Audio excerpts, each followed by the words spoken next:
alley on Center Street, went off the road, through the guardrail, and down into the woods. She was lucky to have come away with nothing more serious than a broken leg.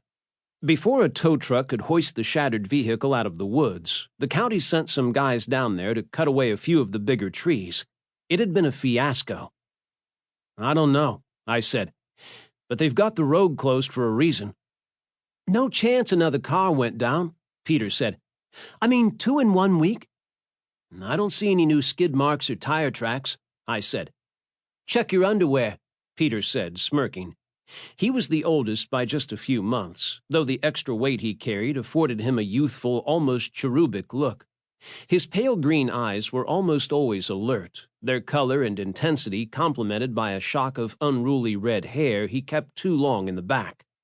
He had been my best friend since we had unwittingly been dumped together in the same sandbox over in the Palisades all those years ago. The tented black hats of 2 more uniformed officers materialized on the other side of the guardrail. A 4th officer stepped out from one of the cruisers and leaned against the vehicle's hood, appearing cold even in his fur-lined jacket. Scott nodded in the direction of the police cars. "Come on, let's check it out." "They might grab us for truancy," I said. "I'm already in the doghouse with my dad over the whole nozzle neck thing." Mr. Nazalnik, otherwise known as Nozzle Neck due to his faucet-shaped profile and a neck like Ichabod Crane's, was my English teacher at Stanton School. Last month I had failed to turn in an assignment, and Nozzle Neck, forever at the ready to make some poor student's life miserable, had wasted no time telephoning my father. I had been grounded for a week. Peter checked his Casio. "School's been out for 20 minutes already." In tandem, we crossed the intersection and walked up the slight incline of Counterpoint Lane toward the police vehicles and the ambulance. When we reached one of the flashing sawhorses, the bored-looking cop approached. "Sorry, fellas, street's closed." "What happened?" Peter asked, trying to peer around the cop. "You boys need to get out of the street. You can watch from the other side." "Did someone drive off the road again?" I asked. "No." He was a young cop, almost familiar. I glanced at his name tag but didn't recognize his name. "Come on, guys, shake a leg." "It's a free country," Peter said, but not with any force. He was still busy trying to look over the cop's shoulder. The cop arched one of his eyebrows. "Yeah, well, you can be as free as you want across the street." "Can't we just take a quick peek?" Peter pushed. The young cop's eyes settled on me. "Get your friends back across the street, Angelo." His use of my name didn't surprise me.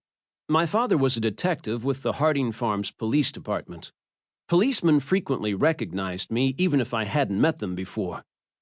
"Come on, guys," I said, and stepped onto the sidewalk. "Thanks." The police officer nodded at me, then glanced at my friends. "You boys are too young to smoke." Then he checked his watch, perhaps recognizing that it was maybe too early for us to be so far from school already, and strutted across the street.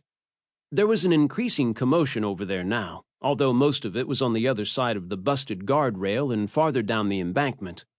2 men in white smocks milled about, smoking cigarettes and talking to each other while gazing at their shoes. At one point they spoke briefly with a uniformed officer. Their languid movements and casual air made me think that nothing too urgent was happening on the other side of the guardrail. "You know that guy?" Scott whispered, even though the cop was too far away to hear him. I shook my head. "It's freezing out here." Peter zipped up his coat and blew into his hands. "What are they doing anyway?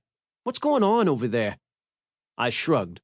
For the first time, I was aware of the faint, tinny sounds of Metallica spilling from the headphones Scott had hanging around his neck. Loyal to his surname, Scott Steeple was tall and slender, and possessed the coveted body of a natural athlete. His features were subtle, handsome, his eyes introspective and haunted. Having just turned 15 1 month earlier, Scott was the youngest of our group. He should have been in the grade below ours, but his academic prowess had enabled him to skip 2nd grade. Thus, fate had dropped him in the empty desk behind me in Mrs. Brock's 3rd grade class, consequently forging a friendship between us. "You guys going down to the docks tonight?" Peter asked.